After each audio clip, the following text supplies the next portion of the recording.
Қайран қарындастар-ай, Қабдеш Жұмаділов. Әңгіме. Білем, махаббат жайында сөз шықса, миықтарыңа кекесін күлкі үйіріле қалады. Сүйемін деген адамға таң тамаша боп, аңтарыла қарайтындарың да бар. Шындарыңды айтыңдаршы, бір кездері өздеріңді өртене сүйген, алғашқы махаббатын жеткізіп айта алмай, алқына сыбырлап тұрған бір жас жігіт әрқайсыларының естерінде болар. Жоқ деп көріңдерші қане. Болды, қызармай-ақ қойыңдар. Міне, солардың бірі менің де есіме түсіп отыр. Жарайды ендеше, аузымды қыздырып болмадыңдар ғой. Бекер отырғанша сендерге бір қызық әңгіме айтып берейін. Оған да бірталай жыл болды. Университеттің алғашқы курстарында оқып жүрген кезіміз. Жатақхананың бір бөлмесінде 4 жігіт тұрдық. Бірге оқып жүргеніміз болмаса, төртеуміз дүниенің 4 бұрышынан келгендей мінездеріміз де қым-қиғаш еді. Ішіміздегі басының дымы кеппеген жастауы мен едім. Әлі ештемеге ден қоймаған, әрнеге бір ұрынып жүрген албырт кезім. Кімнің бойынан жылтыраған артықшылық көрсем, соған жуық жүрем. Сондықтан да болар, менің серіктерімнің әрқайсысы бір өнерден құр қол емес еді. Қол-аяғы серейген ұзын асқар өз алдына бір дүние. Бірінші разряд боксер болатын. Күнде таңертең ортекеде ойнап, шабынған асқардың дүбірінен оянатынбыз. Терезенің жақтауына бір газетті асып қойып, қолды-аяққа тұрмай қалшылап, соны қойғылайтын да жататын. Өзі бір бала секілді ақ көңіл жігіт еді. Оның шақпақ-шақпақ бұл жігіттерін көргенде басқа дүниені ұмытып, спортқа аңсарым ауатын. Асқарға 3 қайнатса сорпасы қосылмайтын Асылқан бір бөлек жан. Мектептен кейін бірталай жұмыс істеп келген ересек, пысық жігіт. Өзі ауқатты, қалтасынан ақша төгіліп жүреді. Ала қағаздан аулақ, суыт жүрістің адамы. Үйге қонбай, 2-3 күндеп жым-жылас жоғалып кететін де бар. Стипендиясыз қалғанына Асылқан айылында жимайды. Дегенмен осы жігіттің қауым арасында абыройы да бар еді. Менің көзіме ол жай біреу емес, қалайда бір киелі адам сияқты боп көрінетін. Әйел затына келгенде перісі бар десуші еді жігіттер ол туралы. Сол үшін оны әркім-ақ сыйлайтын. Шынын айтуым керек қой. Асылқанның жігіттік жеңісі мені де қатты қызықтырушы еді. Асылқанға от пен судай қарама-қарсы біздің бөлменің 3-ші тұрғыны Қажым. Ол бір ғажайып адам, күні бүгінге дейін көз алдында. Ұяңдау, сарғыш шашы жалбырап тұратын аққұба, арық жігіт еді. Үлкен қой көздері жұмсақ нұр шашып, адамға бір түрлі ойлы қарайтын. Үнемі көзілдірік кигендіктен кеңсірігінің үстінде қызарған дақ тұрушы еді. Осы жігітті мен де жанымдай жақсы көрдім. Оның жан теңіз білімі, шуақты жарқын ойлары мені магниттей тартып тұратынды. Әсіресе оның салқын сабырлығы мен ерік күші мені қайран қалдыратын. Басқаларымыз болымсыз нәрсеге қызыл кеңірдек болып қырқысып жатқанда, ол бір шетте елеусіз ғана отырар еді. Ұсақ әңгімеге араласпайтын. Ал бір сөйлесе, түбін түсіре жеріне жете сөйлеуші еді. Ол тіпті көп білетін, тірі шежіре десе де болғандай. Қай кезде оқып алғанын кім білсін, батыс пен шығыс әдебиетін судай сапырушы еді. Соны бір өткен классиктер жайында нақ соның қасынан келгендей тамылжыта төндіре сөйлейтін. Шынымды айтайын, Асылқан мен Қажымның ортасында мен едәуір ыңғайсыз жағдайда жүрдім. Жастықты қойсайшы, екеуіне де ұқсағым келеді. Бір басымды қайсына тартарымды білмей дал болдым. Ол бір менің өзімше жігіт болып, бой түсей қалған шағым ғой. Ештемеге мойным жар бермей, кеш болса үйде тағат тауып отыра алмайтынмын. Мұндайда Қажымның қасында қалудың өзі азап. Шоқшиып ертеңді кеш кітаптан басын бір алмайтын еді ғой сабазың. Тегі ғылымның да адамға берер ләззаты көп ау деймін. Осындайда мен шыдай алмай, қойшы енді кітабыңды құрғыр лақтыршы, деймін жалынып. Одан да біраз билеп бой жазайық. Би дегеніңіз аяқтың өнері ғой, деп ол күледі. Жігітке әуелі бас керек, бауырым. Қызбен таныспайсың ба? Умалып үйде отырсаң, өзі деп келеді деп пең? Деп мен қажай түсем. Асығатын не бар? Маған деген қыз жүрген шығар бір жерде. Қолыңа ілінген ала салушы ма едің? Бір сұлуын таңдап ұстамайсың ба? Жоқ, дейді қажым басын шайқап. Сұлу әйел маған қол емес қой. Онымен шұғылданып отыруға мұрша бар ма? Бір жолы мен оның өткен өмірі жайында сұрадым. Ол бөлменің ішін әрі-бері кезіп жүріп әңгіме шертті. Білем, жасына жетпей қартайған жетесіз жігіт деп мені сөгесіңдер. Мүмкін солай да шығар. Сендердің сындарыңа толу үшін маған қайта туу керек қой. Осыны айтып, ол бір сәт үнсіз қалды. Шешені туа сала жұтыппын. Бір үйде әкем екеуміз ғана тұрдық. Әкем соғыста екі аяғынан бірдей айырылған мүгедек болатын. Жеткілікті пенсия алып тұрды. Бірақ екі аяғымен бірге жайдары жүз, көңілді күлкісін де сол жаққа тастап кетсе керек. Тым қатал кісі еді. Көп ішетін. Тек ішкен кездерінде ғана жұмсарып, бір қам көңіл күйге түсетін. Бала болып еркелік, шол жақтық дегенді білдім бе екен мен. Оқудың сыртында бір үйдің шаруасы мойнымда болды. Сәл қылдан тайсам-ақ, балдағымен жондата салып жіберуден менің әкем тайынбаушы еді. Мұны әкемді жек көргендіктен айтып отырғаным жоқ. Мен оны аса қадірлейтінмін. Әрі өзін соншалықты аяйтынмын. Көкірегінде лықсып жатқан ашу ызасын менен өзге кімнен алушы еді? Бұл күнде марқұмды сағына еске аламын. Әкемнің емен балдағы арқамда талай рет осып кеткен есімде. Бірақ онда тұрған не бар? Оның есесіне тұрмыстың таяғын азырақ жейтін шығармын. Оның әңгімесі адамды еріксіз ойға қалдыратын. Мені ойлауға үйреткен қажым десем де болар. Шіркін, ойлай білудің өзі де өнер екен ғой. Өмір деген қызық қой. Екінші бір күш кеп мені асыл қаншақа итермелейтін. Қанша байсалды болайын десем де, жастық шіркін өзінің долы жәрмеңкесіне сүйреп-аға кетуші еді. Кейде маған Асылқаннан бақытты ешкім жоқтай көрінетін. Барлық қызық соның қасында тұрғандай. Ол сыланып бір жаққа жиналып жатқанда, аузым аңқиып қарап қалам. Сайтаның өзі де өңді немеді ғой. Толқын бұйра шашты, аққұбаның әдемісі. Түлкінің көзінде жанып тұратын көзінде бір пәле бар, әйтеуір. Ақ көйлек қара костюмін киіп шыға келгенде қарлығаштай қылаң ұратын. Ал енді оның бір мезет уайымдап киігенін көрген емеспін. Үнемі мейманасы тасып көңілді жүреді.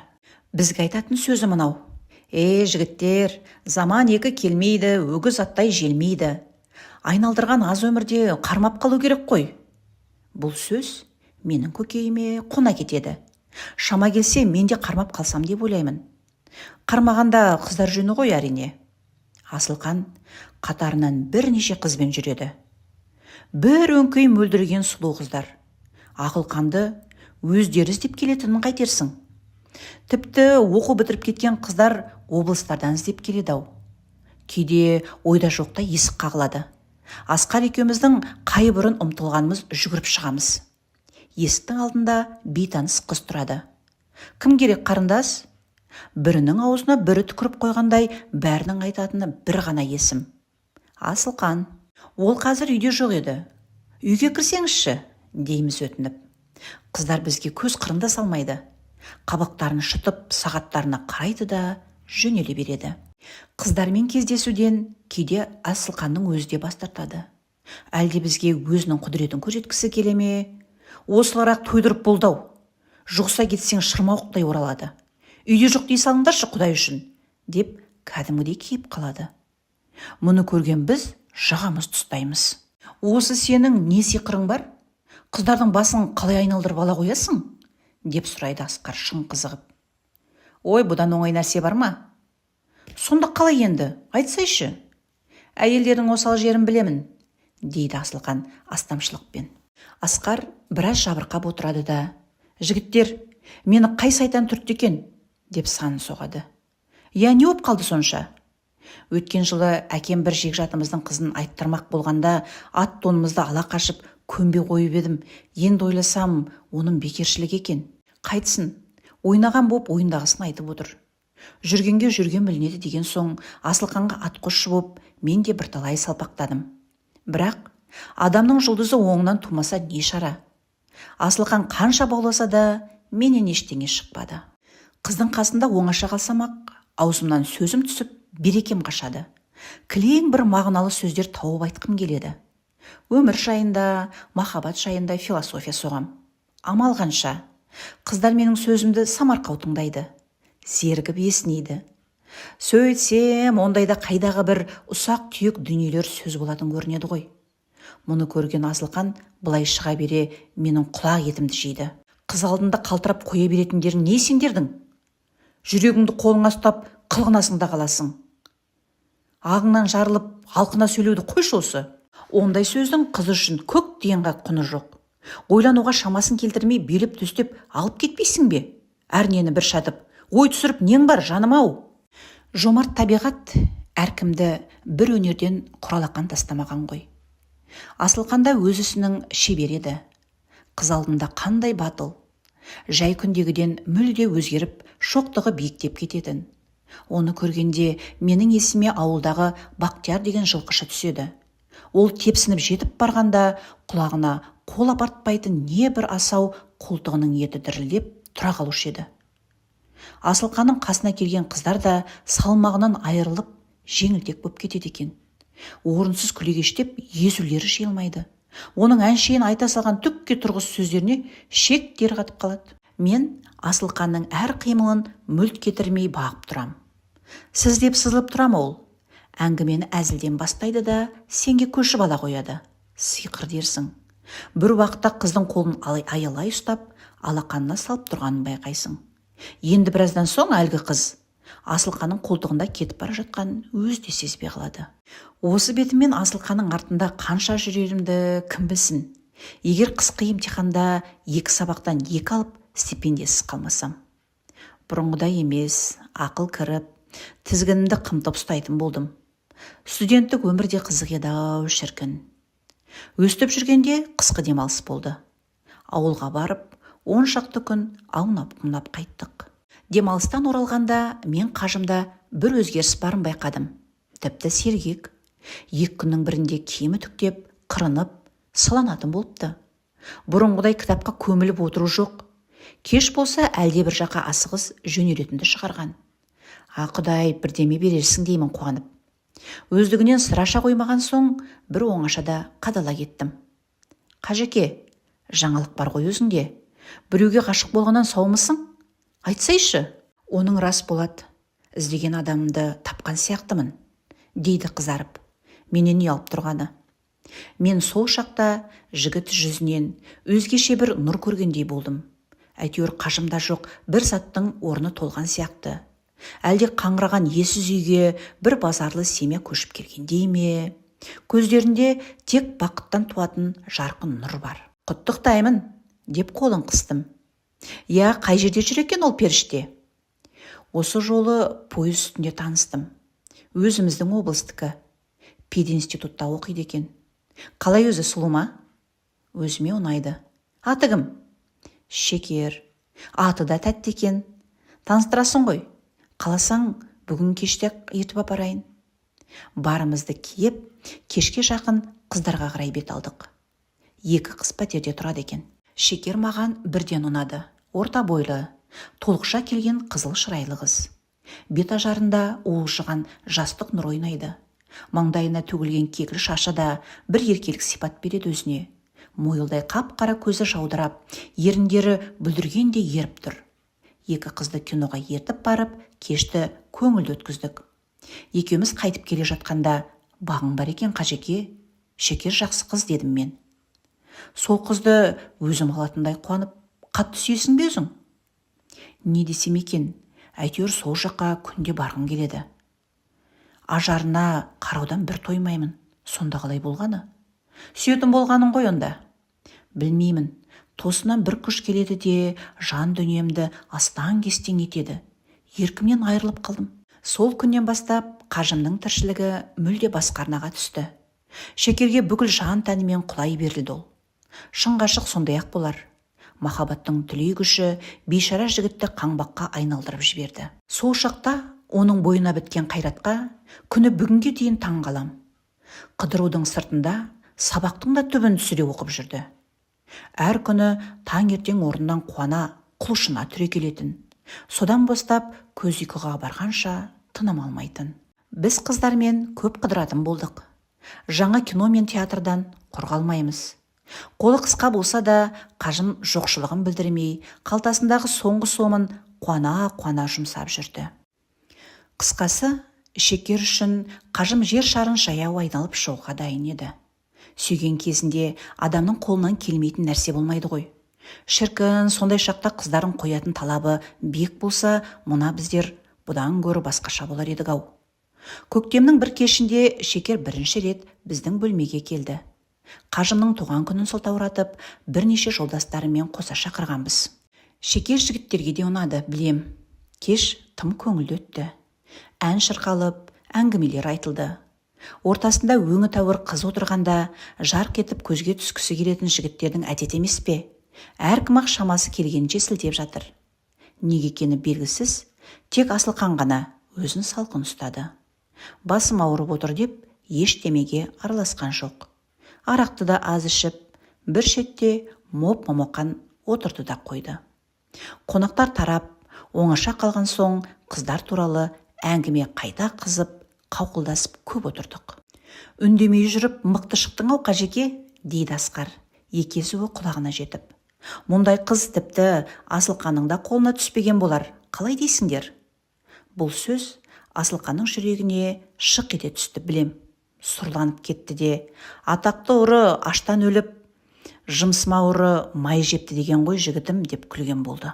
Бірақ онысы күлкіге ұқсаған жоқ. Түсі бұзылып, жақеттері дір-дір етті. Бұл не деген сөзің? Едәуір ішіп алған Асқар жастықтан басын жұлып алды. Қажымды кім деп жүрсің сен? Оның ең жақсы қызды алуға хақысы бар. Өмір бойы жүрегінде дақ түсірмей, өзін адал ұстап келген кімің бар қане? Әйел жөнінде Қажымның сыбағасы сол күйінде тұр. Асылқан Асқардан жасқанатын. Өткенде бір рет Асқардың оны аздап ұшықтап алғаны бар. Сол есіне түсті ме, сөз таластырмай, одеялын бүркеніп, теріс қарап жатып қалды. Күндер осылайша өтіп жатты. Май айының майда қоңыр кештерінде Шекермен қол ұстасып Қажым жүрді. Бір жолы оның былай дегені бар. Алматы көктемі қандай әдемі. Бұрын неғып байқамағам, көкірек көзім енді ашылғандай. Биылғы бұлбұл үні де маған соншалықты түсінікті, таныс секілді. Осынау жарық дүниеде өмір сүру қандай тамаша. Бірақ амалғанша, оның бұл мерекесі ұзаққа бармады. Жаздық емтихан жақындап, әркім өз қамымен кеткен бір шақ болатын. Кітапқа үңіліп, бөлмеде жалғыз отырғам. Бір уақытта иіні түсіп, салы суға кеткендей боп Қажым келді. Шүберектей қуарған өңін көріп шошып кеттім. Бәтір-ау, саған не болған? Түсің өзгеріп кетіпті ғой. Бәрі бітті, деді ол ауру жанына батқан адамдай қинала тістеніп. Не болды, айтсайшы? Деймін дегбірім қалмай. Қажым сұрама дегендей қолын сермеді. Не де болса бір сұмдықтың болғаны анық. Қайғыны арақ басады дегенді естуім бар. Кел, мынаны қағып ал, деп столға шақырдым. Қажым іркілген жоқ. Қырлы стақанға толы ақ арақты дем алмастан тартып жіберді де, мынауың ақыл болды-ау, деді тамсанып. Сарайым кеңіп сала берді ғой. Ол бірінші рет арақты сүйсініп ішті. Ал енді айтшы әңгімені, не жағдай? Шекермен айырылысып келдім. Не дейді? Бір жолата ма? Бұдан кейін жолықпайтын болдық. Сүйген адамым бар дейді. Қойшары, онда ешкімі жоқ еді ғой, деймін жамандыққа қимай. Бақталас деген бір мықтының табылғаны да. Қажым қинала күлімсіреді. Қой, әлден олай деп күдер үзбе. Жай бір көңіл күйі жоқ кезде барғансың ғой. Әлі-ақ түсініп кетерсің, деп білгенімді айтып жатырмын. Ертеңіне Қажымды Шекерге барып жолығуға көндірдім. Кешке театрға бармақ боп, билет алдық та қыздарға қарай жолға шықтық. Міне, Тастақтың бір тар көшесіндегі таныс үйге де жеттік. Қақпалдында қарсы алған ешкім болмады. Бұрынғыдай жайраңдап жүгіріп шығатын Шекер жоқ. Шынжырын жұлқылаған қасқыр ит арс-арс етіп қораны басына көтерді. Үйден көзілдір киген қатпалау кемпір шықты. Келіп кетіп жүргенде талай рет отынын жарып беріп, рахметін алғанбыз. Бізді танып, итіне секіп тастады. Шура үйде жоқ, деді кемпір, біздің бұйымтайымызды айтқызбай біліп. Қайда кетті екен, білмейсіз бе? Кім біледі, маған айта ма? Жалғыз кетті ме? Не десем екен, кемпір кебақтап қалды. Оған енді жаңа біреу келіп жүр ғой, сомен кетті. Кемпірге қош айтып, көшеге шықтық. Мәселенің мен ойлағандай жеңіл-желпі еместігіне көзім енді жетті. Айтатын ештеменің ретін таппай қипақтап қажымға қараймын. Сұмдық-ай, қалай жүдеген өзі, сүзектен тұрғандай, бір күннің ішінде қартайып кеткендейсің. Көзі жасаурап, темекіні үсті-үстіне тартып келеді. Бір уақытта қиналып қайтесің болады, деді маған өз көңіл айтып. Таңданатын не бар? Мұндай оқиға аз ба өмірде? Тек сезімнің алданғаны қиын екен. Әлде кімді пір тұтып табынасың. Қиялдың ғажайып көркіне бөліп көкке көтересің. Сүйесің жан тәніңмен. Кенет алға әугіле санаған адамың жай бір пенде болады да шығады. Жаныңа бататыны осы ғана. Көкірегінде лықсып жатқан қалың ойдың бір буынағын осылайша сыртқа шығарды да қажым тастай бекініп алды. Енді одан дерек алу қиын. Тек сыртқы қияпатынан өзімен өзі арпалысып келе жатқанын байқалады. Билетті қайтеміз, дедім мен бір кезде спектакль есіме түсіп. Құдай үшін мені оңаша қалдыршы, деді қажым өтініп. Театрыңа өзің барып қайт. Осыны айтып, ол басқа көшеге бұрылып кетті. Қалтаны қағып сатып алған 4 бірдей билетті өлтірейін бе? Асығыс театрға қарай ұштым. 3 билетті өткізіп, қалған біреумен өзім ішке кірдім. Әйгілі еңлік кебек жүріп жатыр. Бақытсыз махаббат құрбандарына кемінде 10 рет көз тығып отырған шығармын. Тағы да сол күңіренген қобыз үні шығады. Құйрығы жоқ, жалы жоқ, құлан қайтып күн көрер, аяғы жоқ, қолы жоқ, жылан қайтып күн көрер, деп Асан абыз сарнайды. Қос ғашық сыры неге екені белгісіз, маған осы жолы тым етене жақын болып сезінді. Сахнадағы еңлік пен кебекке қарап отырып, әртүрлі ойға кетемін. Қандай асыл жандар. Бірінші акт аяқталып, жұрт үзіліске шыға бастады. Екі-екіден қолтықтасқан елге қарап, фойеде темекі тартып тұр едім, кенет қарсы алдымнан Шекердің маңдайы жарқ ете түскендей болды. Я, дәл осы. Қасында жігіті бар. О, тәңірім, кімді көріп тұрмын? Ой, Асылқан ғой мынау. Мен не істерімді білмей, жұрттың тасасына тығыла бердім. Тұла бойымды қорқынышқа ұқсаған бір сезім билеп кетті. Бір тәуірі олар мені көрген жоқ. Шекер наздана жымиып бірдем айтып келеді. Асылқан бір сөз айтып еді, қыз оның иығына асылып, сықылықтай күлді. Екеуі қол ұстасқан күйі буфетке қарай өте берді. Бұл дүние не боп барады апыр-ау? Өз көзіме өзім сенбей сенделіп тұрып қалдым. Алқымыма бірдеме тіреліп, көзіме жас толып кетті. Әттең, Шекер-ай, сен де Асылқанның тырнағына ілініп пең. Қайран қажымды кімге айырбастағанымды білесің бе? Деймін жүрегім қаншылап тұрып. Спектакльдің соңына қарағым келмеді. Жылысып сыртқа шықтым да, басым ауған жаққа кете бардым. Салқын кеште көше кезіп бірталай жүрдім де жатақханаға қайттым. Бөлмеге келсем, қажым жалғыз екен. Екі қолын жастанып, төсектің үстінде шалқасынан жатыр. Екі көзі төбедегі бір ноғақытқа қадалып қалған. Кірпік қақпайды. Неге ерте келдің? Театрға кірмедің бе? Деді сол жақтан. Жалғыз кіргім келмеді. Басқа не демекпін? Көрген білгенімді бастан аяқ баяндайын деп бір тұрдым да, дереу бас тарттым. Кейін біле жатар. Жан жарасын тырнай беріп, керегіне. Ол сол бетінде ұзақ жатты. Қиналып жатыр. Анда-санда жаралы жолбарыстай ыңыранып, бір бүйіріне аунап түседі. Шешініп жатсам да көпке дейін ұйқым келмеді. Қажымды ойласам, қабырғам сөгіледі. Өмірде бәрін жасап, бәрін тындырып жүретін осындай бір бейнетқор адамдарға рахат пен ләззаттан тым аз үлес тиетінін ойлап қатты назаландым. Енді бірде басыма мынадай бір ой келді. Әлде Асылқанға барып, сауғаң болсын, ағатай, Шекерді енді жайына қалдыра көр деп жалынсам бекен. Жоқ, оның алдына барып бас игенше өлген артық қой. Онан да Шекерге барып, бар жайды айтсам болмай ма? Аянат не қалды? Асылқанның бетін шедей ғып бір әшкерелейін. Достық ниет білдіріп, бәледен қорғап қалса, мүмкін Шекер қайта оралар. Содан кейін не болды деп ойлайсыздар? Мен бейбақ беттің арын белбеуге түйіп, Шекерге де бардым ау. Өзін әбден жақсы көріп кетіп ем, жамандыққа қимадым. Арамзаның аузынан арашалап алғым келді. Таңертең орнымнан тұра салып, үкідей ұшып жетсем, Шекер ерте тұрып, қорадағы алма ағашының саясында сабақ оқып отыр екен. Үстінде гүлді халат киіпті. Жаңа шыққан күн сәулесі қыздың жүзін қызыл шұғылаға бөлеп нұрландыра түскен. Мен қасына жетіп барғанда Шекер селк етіп үрейлене қалды. Сұлу мойнын үйіп, үріккен аңдай одырая қарады. Менен бір оқыс хабар күткен сыңайы бар. Болат, сен екенсің ғой, деді түсін жылытып. Неге ерте жүрсің, жай ма? Сенде бір тығыз шаруам болып. Ол не шаруа? Деп қыз дегбірсене түсті.